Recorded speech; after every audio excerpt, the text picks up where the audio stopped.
BYU takes down Utah in another thrilling rivalry game. This series always delivers. Mitch Harper, Steve Bartle with KSL Sports, BYU 22, Utah 21. Steve, I don't know what I witnessed. It was quite the wild game. It was down to the wire, as we discussed, and BYU had a 91-yard drive. Well, not 91, but they had a drive that started from the 9, ends up in a field goal. BYU comes away victorious. Your initial thoughts on this game? Wild finish. We were down on the field and didn't have the best view of everything, but you could definitely feel the tension, the intensity on that last drive, and just a roller coaster, right? We're sitting here or standing here, and they get the play on the fourth down. The place erupts, and then suddenly penalty, and that allows BYU to continue their chance at marching down the field to get points on the board. And so just a crazy finish. It was a wild finish, and that holding is going to be much debated. JoJo Phillips was the intended receiver, the receiver for BYU. You were in the post game with Mark Harlan. Just kind of your thoughts on just that scene. Yeah, have never seen something like that. Mark, we were sitting, all of us in there, and Mark Harlan came into the room and immediately went to the podium and shared his displeasure with the officiating. Said it was the worst game. The professionalism of the referees tonight was the worst he's seen, and said that he would either send a message to the Big 12 commissioner or talk with them.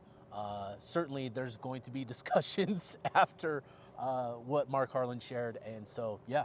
The director of football ops in the Big 12, Scott Draper, he was here tonight, so I'm sure there'll be conversation, I would imagine, tonight. But yeah, BYU finds a way to get it done. I mean, this team's kind of been a team of destiny in many respects, where it doesn't matter the circumstances, they find a way to get it done. I really thought in the first half, the way that Utah was playing, Brandon Rose was having a lot of success on the ground. He had some, he showed his big arm in stretches in some of those passes.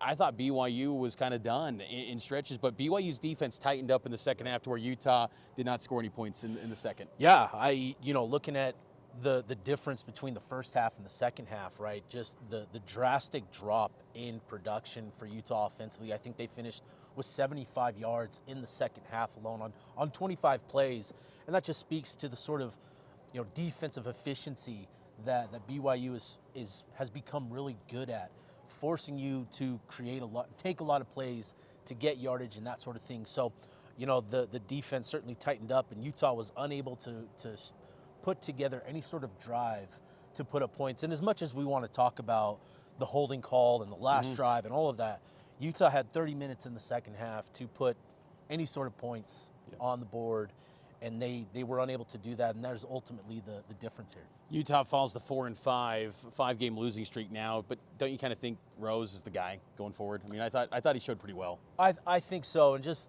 what he brought tonight was the ability to keep the offense on schedule, his athleticism that was surprising, and his ability to gain yards on the ground was big. So that will certainly be a thing. But a loss like this in a rivalry game like this, it's gonna hurt Utah. And so the rest of the season, how much fight do these guys have left? It's a tough group, and so that's going to be certainly something that a lot of Utah fans will be interested in moving forward. BYU's 9-0, and Jake Retzlaff, is very excited, obviously, about the situation. He thrives in those 2-minute drill spots, and this team kind of feels like a team of destiny. Like I said, I mean, they got Kansas next week, and they go to Arizona State, and then they close it out against Houston.